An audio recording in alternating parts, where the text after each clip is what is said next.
I welcome you all to the 10th IACAPAP Lunch and Learn webinar. It's my privilege to host this webinar. I am Dr. Devasis Kunar from India.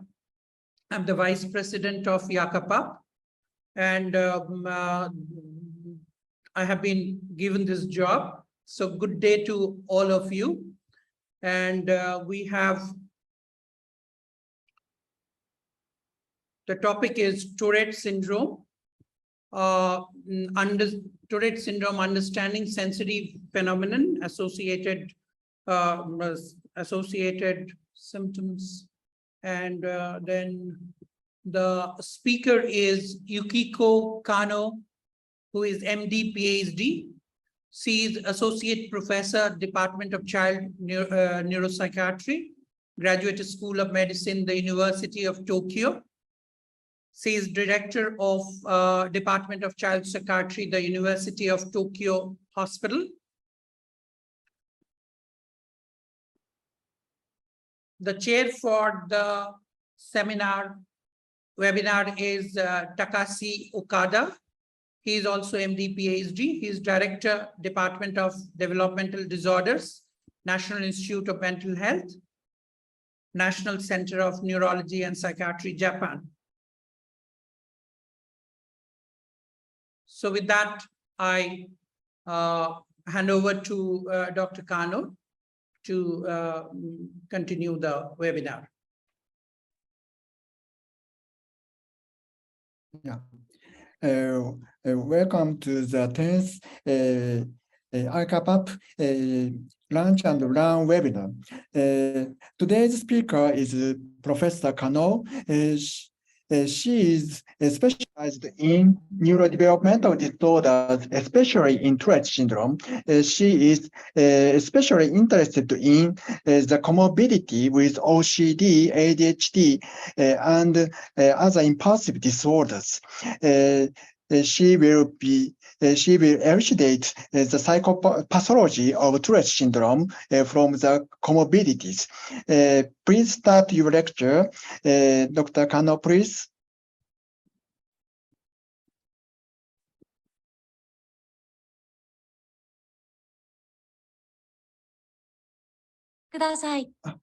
Sorry, I'd like to... のライブラリでご指定のものが見つかりませんでした。Sorry, ラジオステーションをご指定いただくか、別のアップでミュート。Sorry, I'd like to add one point. Please, if you have questions, please send us a message in chat box along with presentation. Okay. Thank you for your kind introduction this lecture. Let me show you. I will start slideshow just a minute. Oh.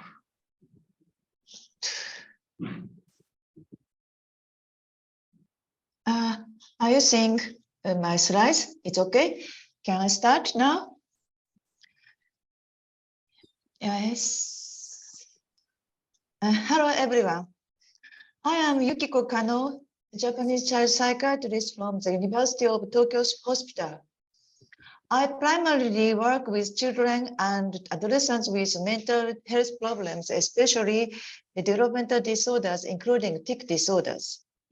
Today, I would like to discuss Tourette syndrome, which is a tic disorder with both motor and vocal tics.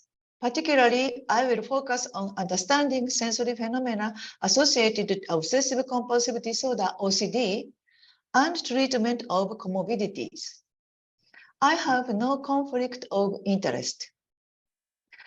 This slide shows an outline of today's talk. I will first talk about tics, Tourette syndrome, and tic-related OCD. Subsequently, I will present some of my own research on Tourette syndrome.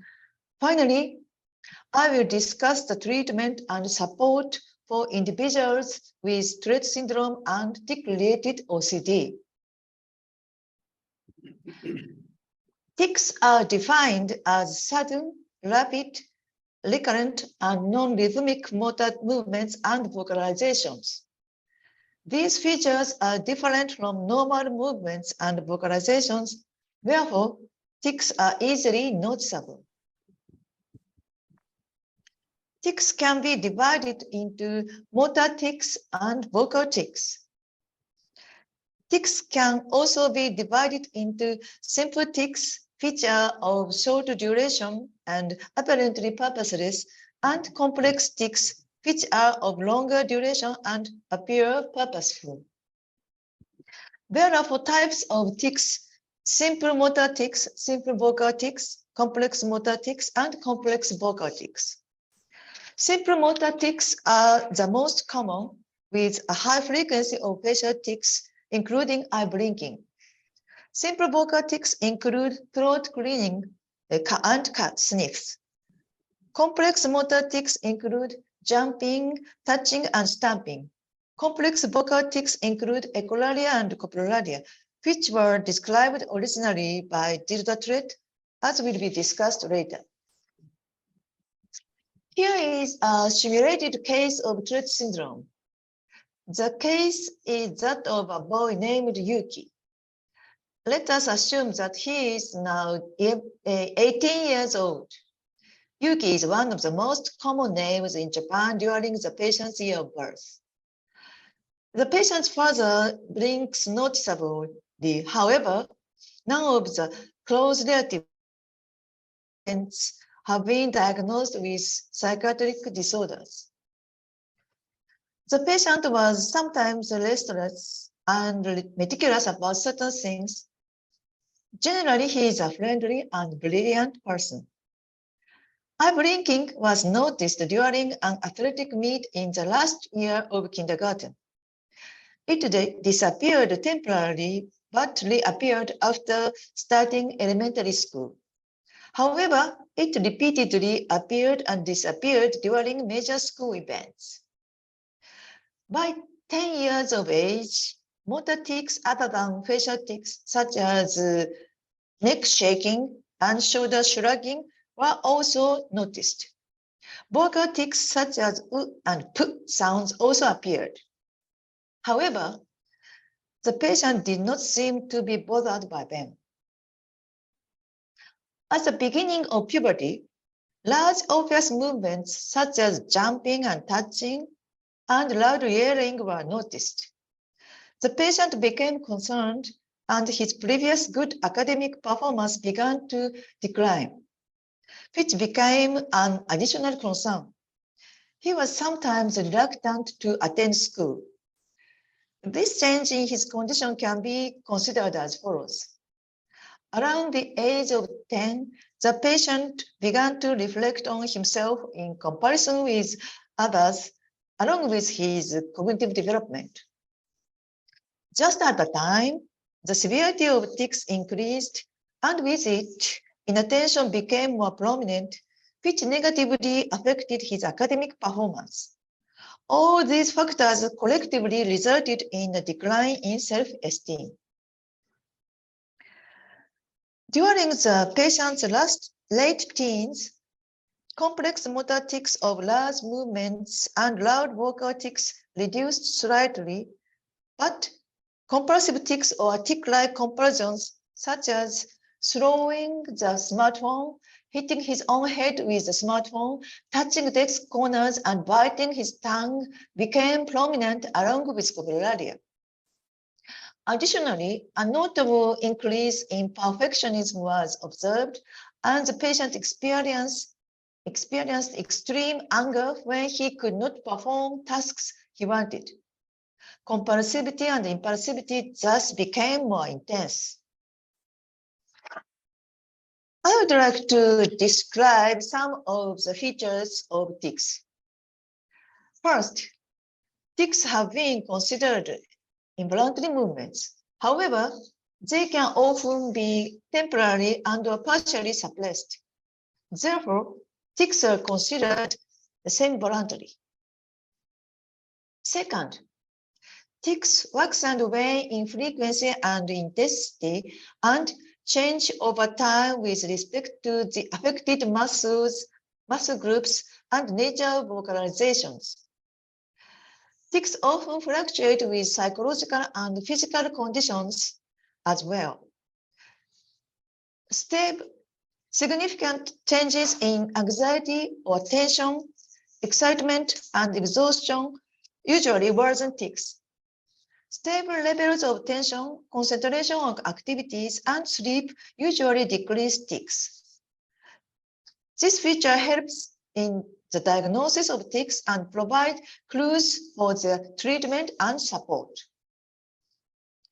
If the duration since the onset of tics is under 1 year, the patient is diagnosed with provisional tic disorder. If the duration is 1 year or longer, the patient is diagnosed with persistent chronic tic disorder.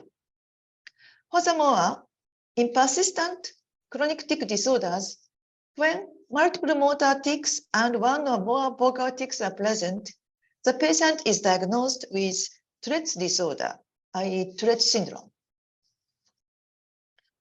French physician Gilles Tourette reported 9 cases of patients who were characterized by 3 symptoms. Consequently, the name of the disorder, Tourette syndrome, was coined after him. These 3 symptoms are uncoordinated movements, echolalia, and coprolalia. Echolalia is repeating the last word or phrase that was heard. It may suggest that individuals get caught up in the stimulus. Coprolalia is uttering social unacceptable words. It may suggest that the more individuals think that they should not do something, the more they end up doing the same. The current diagnostic criteria for Tourette syndrome TS do not include echolalia and coprolalia, which are often absent in patients. However, features that are common, compulsivity and impulsivity, are widely recognized in TS. Next, I would like to discuss several sensory phenomena. First, uncomfortable tingling sensations precede tics and diminish following tics. These sensations may occur in a specific region of the body or be experienced as generalized inattention. Such sensations are described as premonitory urges. Tics are considered voluntary responses to premonitory urges and can be considered semi-voluntary movements. However, some inconsistencies were found in recent studies on premonitory urges. A study on the location of premonitory urges and tics in adults revealed a strong association between them, which may support the hypothesis that the premonitory urges represent the core of primary tic disorders. In contrast, another study on urge-tic associations in children and adolescents revealed that more severe tics may facilitate the anticipation of tics, resulting in more pronounced urge-tic associations. This is consistent with the hypothesis of urges as a byproduct of tics. Therefore, the relationship between premonitory urges and tics requires further examination. Second, individuals with TS may seek to feel just right in all their senses, including body perception and tactile sensation. Even if the movements are rapid and considered typical tics, such as head jerking and extension of extremities, they may be repeated until the individuals feel just right. Comparisons associated with TS are characterized by the fact that they are not done to relieve anxiety, but to achieve the just right perception. Third, whereas premonitory urges are temporarily paired with tics, sensory hypersensitivity is a constant, heightened awareness of external and/or internal stimuli. At least 80% of patients with TS report subjectively enhanced perception of various sensory stimuli. Sensory hypersensitivity is now included in the diagnostic criteria for autism spectrum disorder ASD in the DSM-5 and is often considered specific to ASD. However, this is not the case as it is also common in TS. Patients with TS habituate abnormally to repetitive stimuli, thus indicating an incapacity to appropriately filter redundant sensory input, i.e. impaired sensory gating. TS often accompanied with psychiatric comorbidities. Frequently observed comorbidities that appear to be closely related to TS include OCD and attention deficit hyperactivity disorder, ADHD. Interestingly, disease characterized by repetitive thoughts and behaviors such as childhood onset fluency disorder, trichotillomania, and ASD are frequent comorbidities as well. In DSM-5, tic-related OCD is diagnosed when an individual with OCD has a current or past history of a tic disorder. Up to 30% of individuals with OCD also have a tic disorder during their lifetime. These individuals tend to differ from those without a history of tic disorders in the theme of their OCD symptoms, comorbidities, disease cause, and patterns of familial transmission. A triad of OCD, tic disorder, and ADHD can also be seen in children. Patients with TS and other tic disorders may experience impairment of life, physical injury, and distress due to the following symptoms. Feeling the need to perform tics until they feel just right or pain, touching hot objects, banging, bending, or throwing fragile objects, hitting, beating themselves, or biting their tongues. Therefore, it is sometimes difficult to distinguish between compulsive tics, especially complex tics, and tic-like compulsions. A recent systematic review on tic-related OCD presented the following findings. In terms of clinical features, compared to OCD without tics, tic-related OCD is shown an earlier age of onset, higher frequency of sensory phenomena, and male preponderance. Preliminary evidence indicates that comorbidities affect the quality of life and the cause of OCD tic disorders. Patients with tic-related OCD present more often with symmetry ordering and miscellaneous, as well as comorbid anxiety disorders and ADHD. However, the evidence is weak and controversial. In terms of genetics, evidence for genetic heterogeneity between tic-related OCD and OCD without tics come from the GBAS. Next, I would like to talk about TS and ASD. TS and OCD, ASD, sorry. One of the core symptoms of ASD is persistent deficits in social communication and social interaction. Typical patients with TS are caring towards others, sociable, and well-spoken. Therefore, there may be some difference between TS and ASD regarding these symptoms. Another core symptom of ASD is restrictive repetitive patterns of behavior, interests, or activities.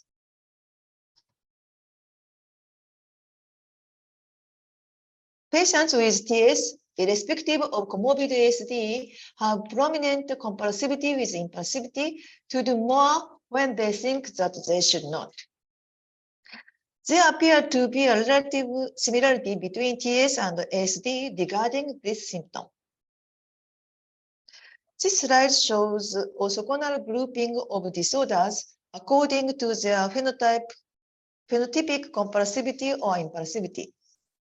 TS and ASD have compulsivity and impulsivity, which seem to be related to commonalities, including the tendency to act in such a way as to feel just right. This slide shows tic disorders in ICD-11. TS is primarily classified as a movement disorder in diseases of the nervous system. However, it is also included in neurodevelopmental disorders and obsessive-compulsive or related disorders. This slide shows the typical course of TS. The onset of tics is typically between the age or ages of 4 and 6 years. ADHD symptoms are usually evident before the onset of tics. However, in some cases, ADHD symptoms become prominent after the onset of tics. Around the age of 10 years, emergence of obsessive-compulsive symptoms and awareness of premonitory urges are often observed. The peak of severity of tics occurs between the ages of 10 and 12 years. Around the age of 40 years, premonitory urges become obviously recognizable. After the peak of tic severity, obsessive-compulsive symptoms may be more prominent. Tics improve by adulthood in 59 to 85% of patients. However, in a minority of cases, severe tics persist into adulthood. Now, I would like to present some of my own research. Types of sensory phenomena such as physical sensation, just like perception, feeling of incompleteness, energy buildup, and urge only were assessed. In this study, all patients with TS experienced some sensory phenomena, and approximately half of them experienced just right perception. Premonitory urges of tics and broader sensory phenotype were assessed using the premonitory urge for tics scale and University of São Paulo sensory phenomena scale, respectively. Both premonitory urges of tics and broader sensory phenomena were correlated with the severity of overall tics and vocal tics. Dimensions of obsessive-compulsive symptoms were assessed using the dimensional Yale-Brown obsessive-compulsive scale diebox across 6 dimensions. Both premonitory urges of tics and broader sensory phenomena were correlated with the severity of obsessive-compulsive symptoms. Using the dimensional approach, premonitory urges of tics were correlated with aggression, symmetry, and miscellaneous dimensions, while the broader sensory phenomena were correlated with aggression and sexual religious dimensions. Global functioning was correlated with the premonitory urges of tics, along with the severity of tics and obsessive-compulsive symptoms.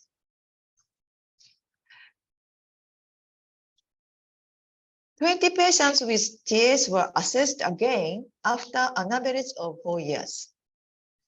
The current global functioning was significantly negatively correlated with previous tics and marginally negatively correlated with previous broader sensory phenomena.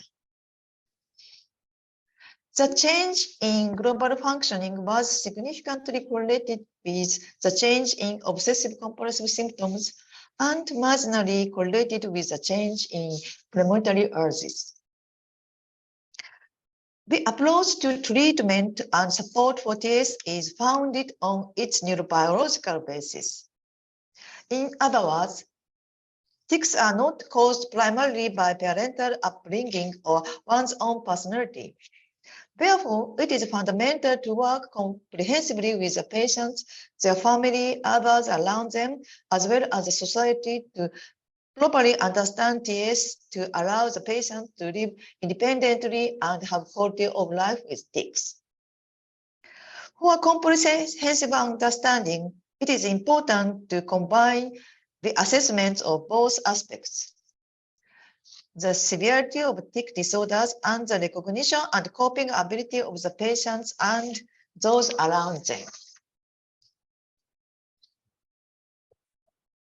Family guidance, psychoeducation, and environmental adjustment are essential for all tic disorders and are conducted to promote the understanding of patients with TS and those around them. There is reliable evidence regarding pharmacotherapy. In cognitive behavior therapy, there is evidence supporting comprehensive behavioral intervention for tics, CBIT. Other techniques may also be considered, such as exposure and response prevention, ERP, which prevents response to tics when exposed to premonitory urges. CBIT consists of habit reversal therapy, HRT, psychoeducation, relaxation training, and functional intervention.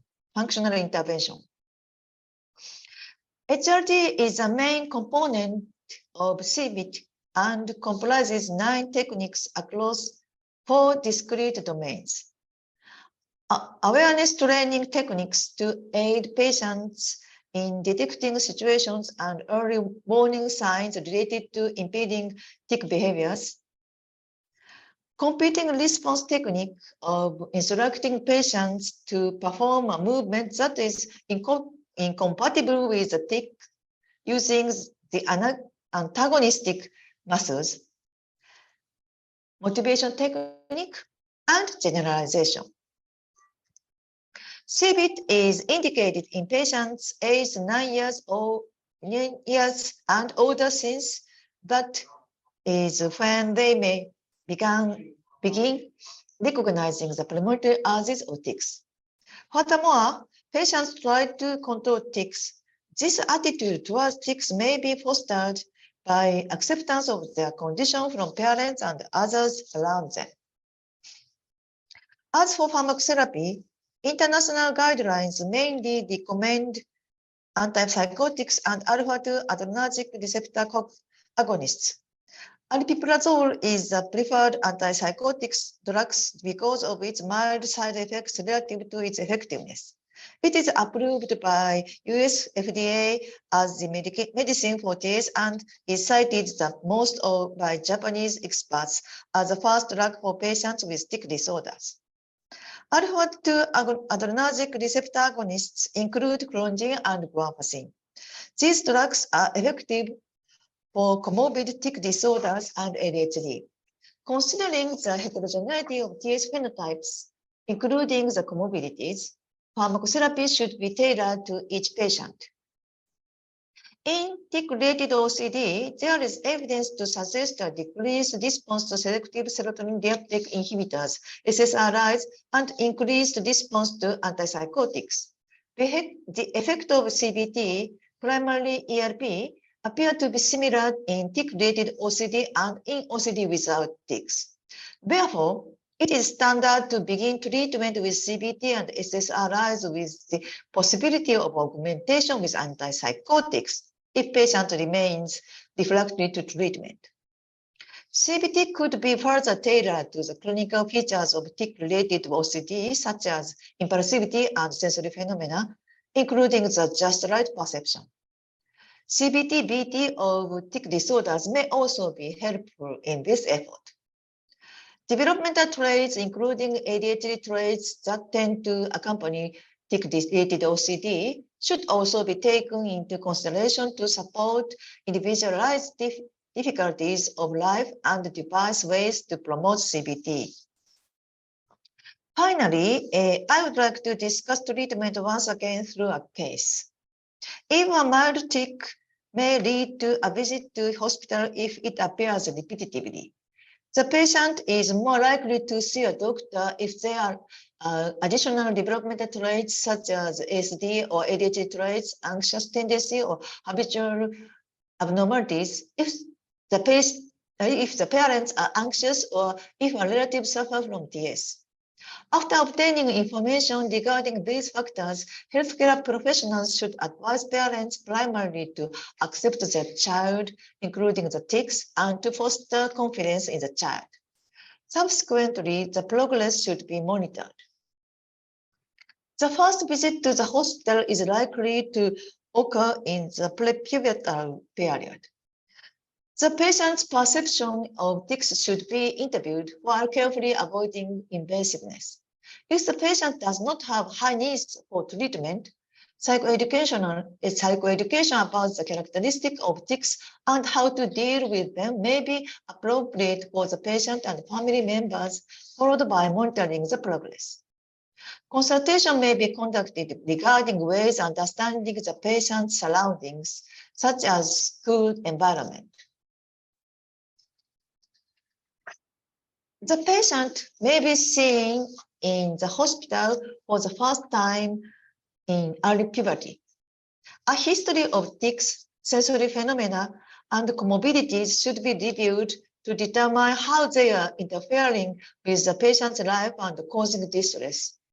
For example, as in Yuki, the patient had mild ADHD symptoms in the past, which may have become more problematic as the tics worsened.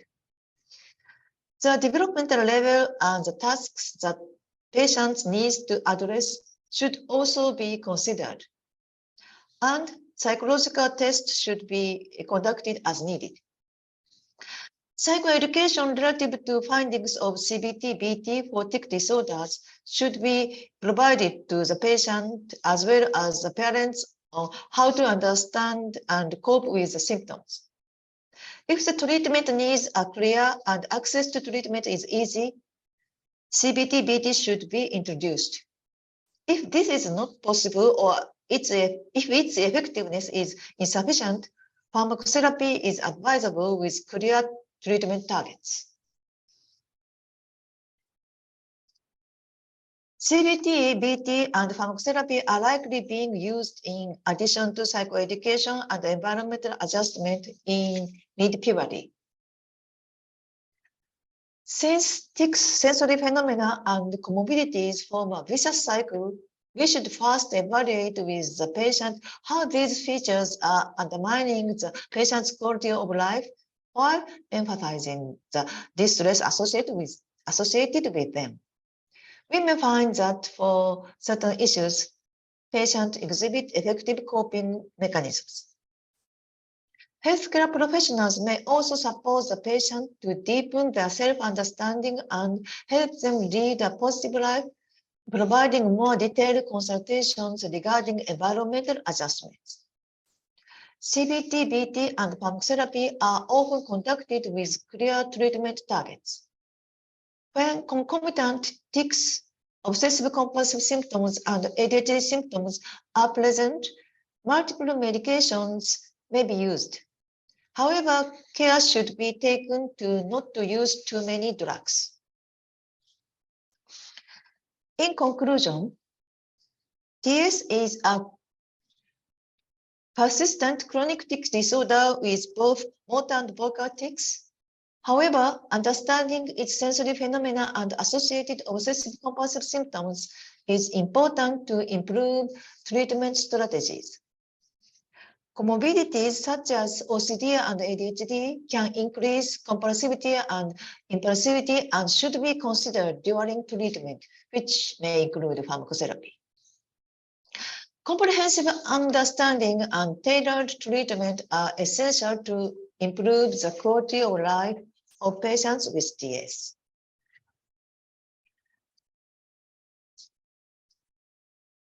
Thank you for your kind attention. I would like to express my sincere gratitude to all individuals with TS, their families, and all those who have supported my research and practice. Of course, all audience. Last but not at least, I would like to inform you that there will be 2 one-hour lectures and 1 symposium on TS at the 11th Congress of the Asian Society for Child and Adolescent Psychiatry and Allied Professions, IACAPAP 2023 in Kyoto from May 26 to 28, which you are welcome to join. Thank you so much. Thank you very much, Professor Kano. Please, let's start Q&A session. Please write chat box questions. There are some questions. Some participants ask you whether we can share the slide. Is it possible? I think it can, yeah. It's okay. Yeah, I think it can be shared through IACAPAP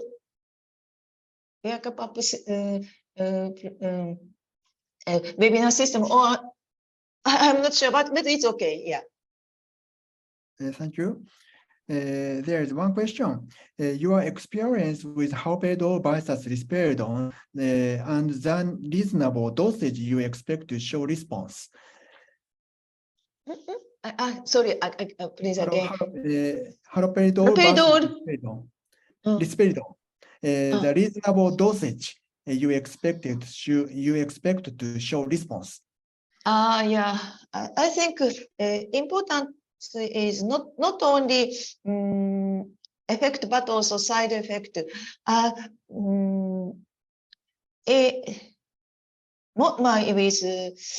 With moderate severity, I think with moderate severity, moderate severity case, 0.5 milligram or 1 milligram of risperidone, or 0.75 or 1.5 milligram of haloperidol is usually effective, but sometimes side effect, with side effect, we cannot use such doses, or sometimes we should use higher dose, 2 or 3 milligrams of risperidone. After that, we can get a good effect, but with side effect, so sedation or something like that, cannot stop using such a dose. Is it enough to? More questions. Okay, please. Can you answer? Yes.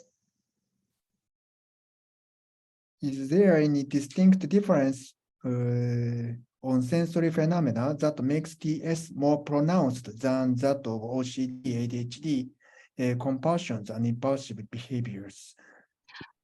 So yeah, I think it's a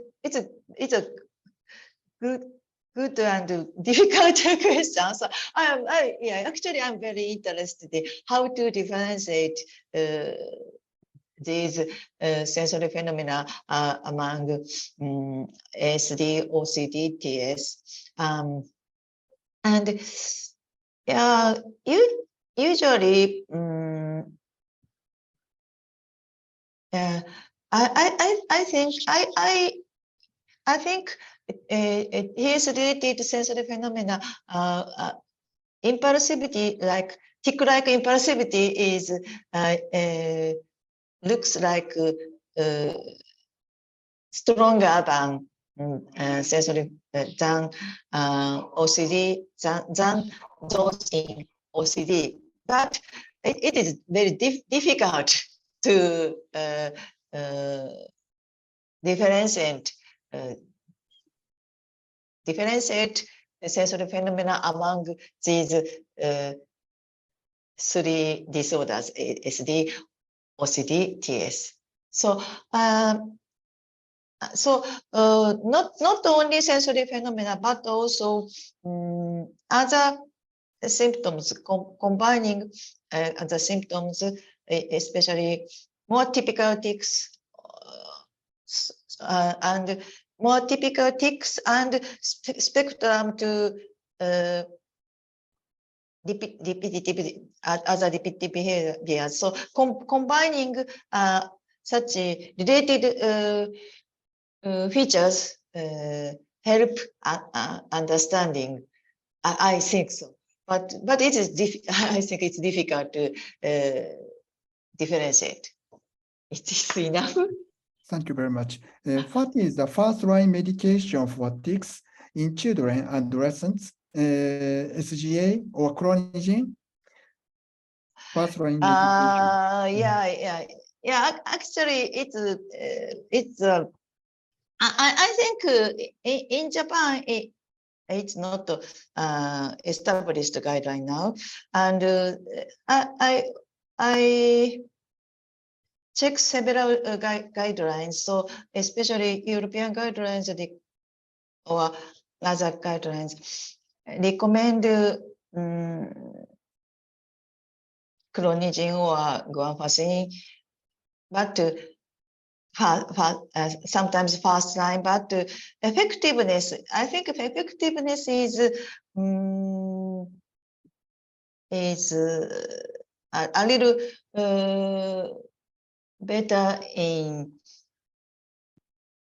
antipsychotics compared to adrenergic receptor agonists. So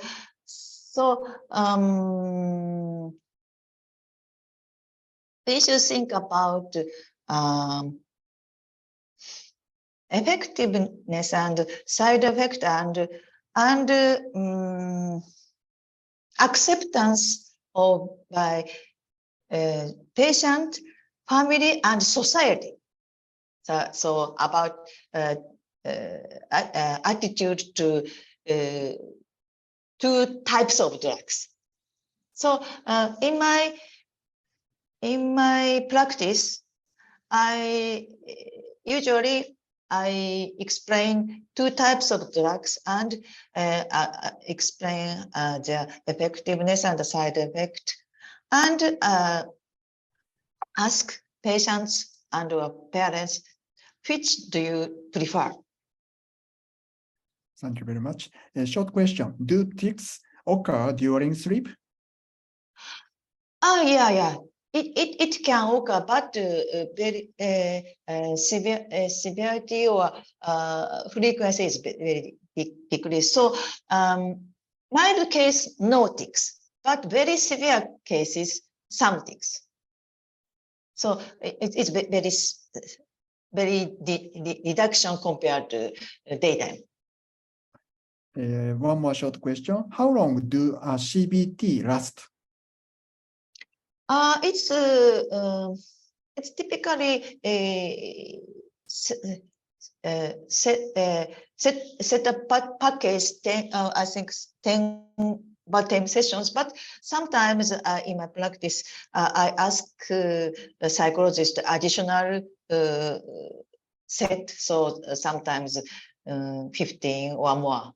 So but I think 10 is standard course. Do psychiatrists in Japan normally conduct CBT directly with the child and family, or does this usually get administered by psychologists and other allied professionals? So, do psychiatry in Japan normally conduct CBT directly with the child and family, or does this usually get administered by psychologists or other allied professionals? Yeah. Actually, in Japan, we are trying to do how to do CBT. Yeah.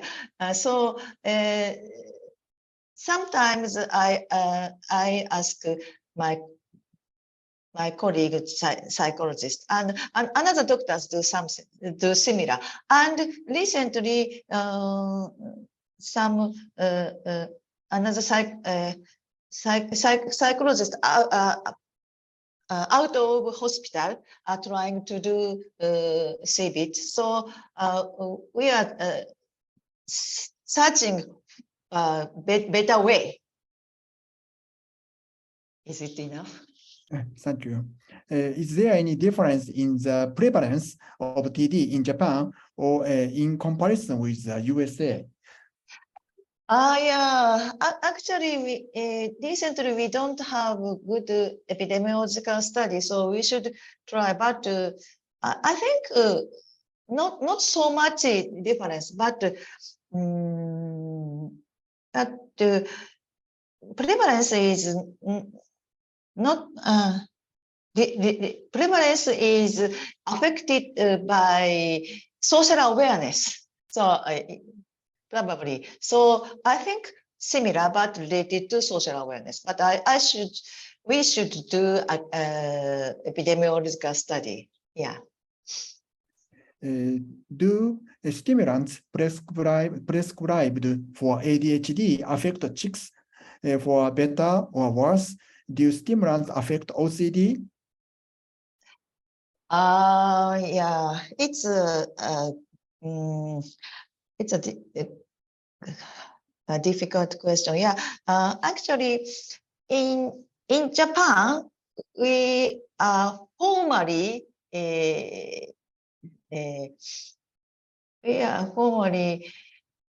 not permitted to use stimulant to treat patients, but yeah, sometimes I will use a stimulant after getting informed consent from parents and patients and parents, and yeah, I sometimes use. So from my experience and many papers from international studies, I think in a few cases, stimulant wasn't ticks, but large part of patients have no effect, no influence from stimulants, or sometimes without worsening tics, their ADHD symptoms become better, so they get merit from stimulant. And about relationship OCD symptoms and stimulants, I'm not sure, but yeah, I don't use so much OCD with ADHD. I do not prescribe so often to ADHD OCD case, a stimulant to ADHD OCD case, but so I'm not sure in case of OCD. Thank you. How to treat vocal chip by HRT? How to treat severe or refractory vocal tics? Yeah, it's hard. Yeah, actually, we try to do some breathing technique or yeah, breathing, or sometimes change of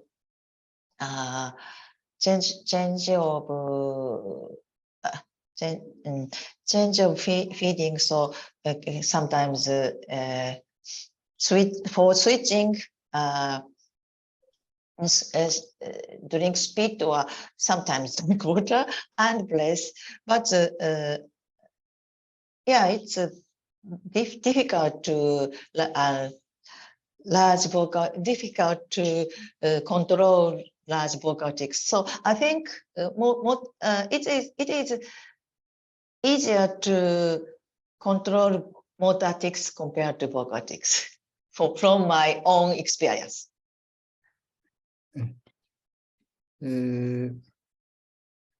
Thank you. So many questions. We have to close Q&A sessions.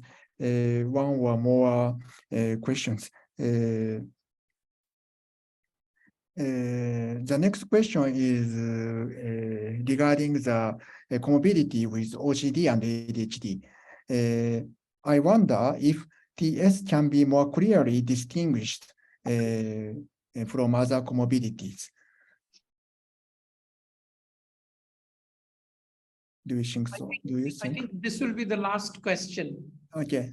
We should wind up now. Yes. Please answer this. So do you mean Differential diagnosis between TS and TS, other comorbidities, OCD and ADHD. The question is, so how is it possible or sorry again? Okay. Please. Okay. The time finished. Okay. Sorry. We have to close question Q&A sessions. Sorry for answering. Sorry, we could not answer all questions. Thank you very much. Thank you. Dr. Kona, please. Yes.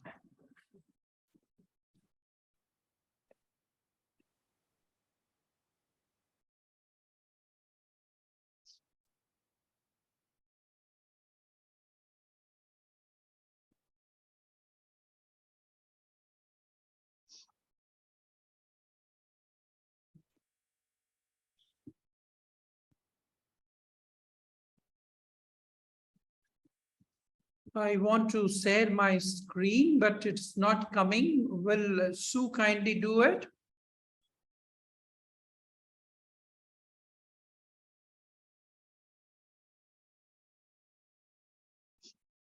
I want my screen back, but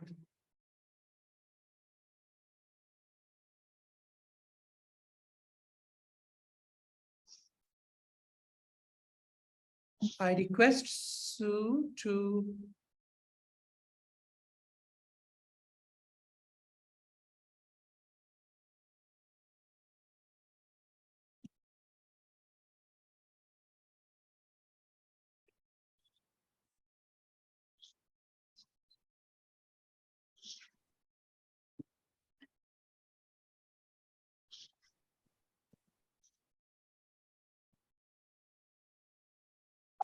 can't see my screen.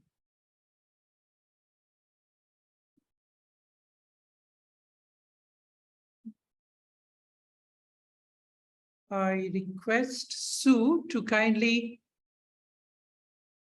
share my screen. Yes, that's it. Thank you so much. So we have a few announcements to make from IACAPAP. The first announcement is that e-certificate of participation will be provided to those IACAPAP members who have attended the webinar and completed the survey at the end of the webinar. So please complete the survey. The second announcement is that this was 10th Lunch and Learn webinar. 11th IACAPAP Lunch and Learn webinar will be held on May 17th, 23. That's a Friday. And the topic will be rethinking services for autism spectrum disorder in low resource settings. It'll be by Naufel Gadar. So please register for that and attend it. Next. So this is about the date that we have started, 23rd April 2023. It started last year, and we will be holding a program all over world. You can hold your own program also, local program, but this is the program that IACAPAP will be holding through webinar all over the world. The topic is the theme is Stand Against Infant, Child and Adolescent Trauma. This will be hosted by World Infant, Child and Adolescent Mental Health Day. Looking forward to host this. Next.